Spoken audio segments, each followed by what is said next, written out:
സാധാരണ എല്ലാവരും ഇപ്പം ചെയ്തുകൊണ്ടിരിക്കുന്ന പോലെ ജോലിക്കും വിദ്യാഭ്യാസത്തിനും ഒക്കെ ആയിട്ട് താങ്കൾ അന്ന് മൈഗ്രേറ്റ് ചെയ്ത് ഇന്ത്യക്ക് പുറത്തേക്ക് പോയ ഒരാളാണ്. കറക്റ്റ്. 91-ൽ താങ്കൾ തിരിച്ചു വന്നു. എന്തുകൊണ്ട് തിരിച്ചു വന്നു? സാധാരണ ആരും വരുന്നില്ല. അല്ല, അതൊരു സ്റ്റോറി തന്നെയാണ്. കാരണം ഞാൻ അവിടെ ഒരു വലിയ ഫാസ്റ്റ് ട്രാക്കിൽ ഗ്രോ ചെയ്യുന്ന സമയം എൻ്റെ by the age of 26 I had got stock options of $500,000. അല്ല, സെറ്റിലായ ഒരാളായിരുന്നു. ഒരു പോർഷ് ഓടിക്കുന്ന ആളെ യങ്സ്റ്റർ ആയിരുന്നു. I was living the life. Okay. പക്ഷേ 90-ൽ ഞാൻ two things happened in my life that are incredibly fate driven. ഒന്ന്, ഞാൻ വന്നപ്പോൾ എൻ്റെ അച്ഛൻ എയർഫോഴ്സിലാവുമ്പോൾ അച്ഛൻ ഒരു സ്റ്റുഡൻറ്റിനെ പഠിപ്പിച്ച ഒരു സ്റ്റുഡൻ്റ് ആയിരുന്നു, രാജേഷ് പൈലറ്റ്. കോൺഗ്രസിൻ്റെ മന്ത്രിയായിരുന്നു, ടെലികോം മിനിസ്റ്റർ ആയിരുന്നു. ഓക്കെ. അപ്പം ഞാൻ വന്നപ്പോൾ അച്ഛൻ പറഞ്ഞു, ഗോ സി രാജേഷ് പൈലറ്റ്, ഞാൻ ഇൻട്രൊഡ്യൂസ് ചെയ്യാം. അപ്പോൾ ഞാൻ പോയി. ഐ വാസ് യങ്, പുറത്ത് അമേരിക്കൻ വന്ന കോൺഫിഡൻറ്റ്, കുറച്ചൊരു ആരഗൻറ്റും ആയിരുന്നു. ഓക്കെ.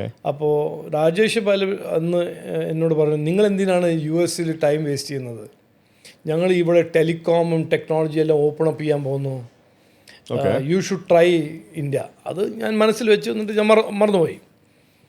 എന്നിട്ട് ഞാൻ എൻ്റെ കല്യാണം കഴിഞ്ഞിട്ട് ഗുരുവായൂർ, എനിക്കിപ്പോഴും ഓർമ്മയുണ്ട്, മഴേൻ്റെ സമയമായിരുന്നു. കല്യാണം കഴിഞ്ഞിട്ട് എൻ്റെ ഗ്രീൻ കാർഡ് റിന്യൂ ചെയ്യാൻ, I was A green card holder.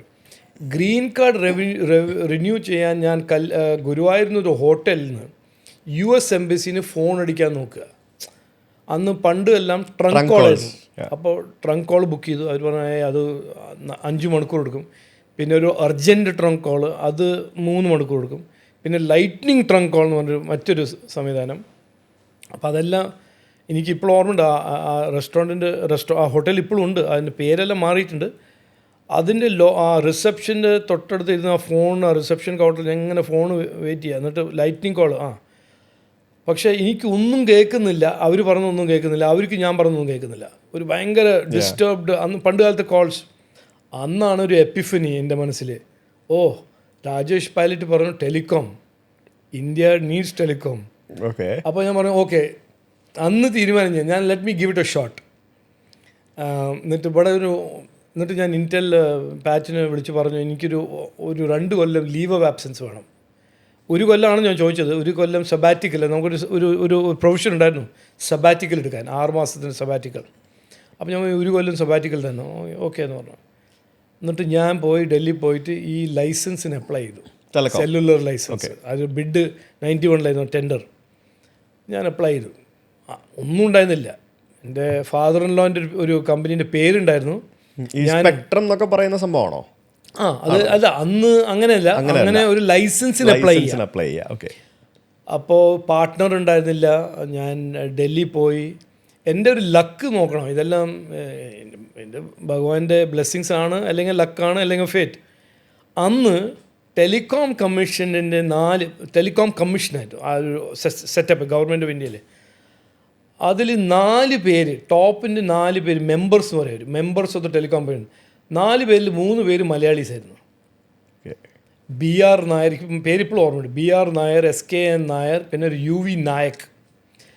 അവർ എന്നെ കണ്ടപ്പോൾ എൻ്റെ ബാക്ക്ഗ്രൗണ്ടെല്ലാം മനസ്സിലാക്കും. ഭയങ്കര അവർക്കൊരു സ്നേഹം, ഈ യങ്സ്റ്ററിനെ എങ്ങനെയെങ്കിലും സപ്പോർട്ട് ചെയ്യണമെന്ന് പറഞ്ഞു. അപ്പോൾ ഞാൻ അവിടെ പോയിട്ട് ടിപ്പിക്കൽ ഫാഷനിൽ ചോദിക്കുക, how can I bid, what is do to bid, how this that എന്ന് പറയുമ്പോൾ. So they introduce me to foreign companies. അപ്പോൾ ഒരു മെക്കോ സെല്ലർ എന്ന് പറഞ്ഞ അമേരിക്കൻ കമ്പനി, അവർ ഞാൻ പോയി കണ്ടു, ക്രേഗ് മെക്കോ. അങ്ങനെയാണ് ഞങ്ങളൊരു ബിഡ് ഉണ്ടാക്കി സബ്മിറ്റ് ചെയ്തത്. സോ ഒരു എക്സ്പീരിയൻസ് ഉണ്ടായിരുന്നില്ല, ടെലികോമിനെ കുറിച്ച് ഒന്നും അറിയുന്ന ആളായിരുന്നില്ല, ഗവൺമെൻറ്റിൻ്റെ ഒപ്പം എങ്ങനെ വർക്ക് ചെയ്യണമെന്ന് ഒരു എക്സ്പീരിയൻസ് ഉണ്ടായിരുന്നില്ല. പക്ഷേ എൻ്റെ ഒരു ഭാഗ്യം, അന്ന് ഈ ഗവൺമെൻറ് ബ്യൂറോക്രസി, ഇന്നെല്ലാം നമ്മൾ സംസാരിക്കുമ്പോൾ ഇതെല്ലാം കറപ്റ്റാണ്, ആൻറ്റി യൂത്താണ്, ആൻറ്റി ബിസിനസ്, അതെല്ലാം നമ്മൾ ഒരു ഓൾഡ് പെർസെപ്ഷൻ. ബട്ട് എൻ്റെ ഭാഗ്യമായിട്ട് ഈ 3 ആബ്സൊല്യൂട്ട്ലി ഡീസൻറ്റ് ജെൻറ്റിൽമെൻ അവരുടെ ഒരേ ഒരു ഒരു മോട്ടീവ് എന്ന് പറഞ്ഞാൽ എന്നെ എങ്ങനെയെങ്കിലും യങ്സ്റ്റേഴ്സിനെ എങ്ങനെയെങ്കിലും സപ്പോർട്ട് ചെയ്യാൻ 100%. ബിക്കോസ് ഞാനതൊരു എക്സ്പെരിമെൻ്റ് ആയിട്ട് ബിഡ് ചെയ്തു, എനിക്ക് കിട്ടി. And then rest is history, as I say. അത് കഴിഞ്ഞിട്ട് 94 ഞാൻ തുടങ്ങി BPL മൊബൈൽ അല്ലേ? BPL മൊബൈൽ തുടങ്ങി. ഇന്ത്യയിലെ ആദ്യത്തെ ഏറ്റവും വലിയ നെറ്റ്വർക്കായിരുന്നു. ഓക്കെ. അപ്പോൾ അത് 2006 വരെ ഞാൻ നടത്തി.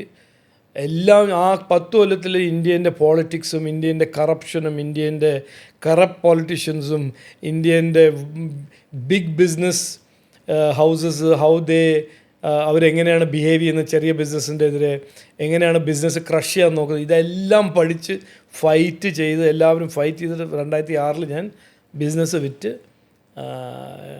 പിന്നെ എൻ്റെ നെക്സ്റ്റ് ഫേസിലേക്ക് പോയി.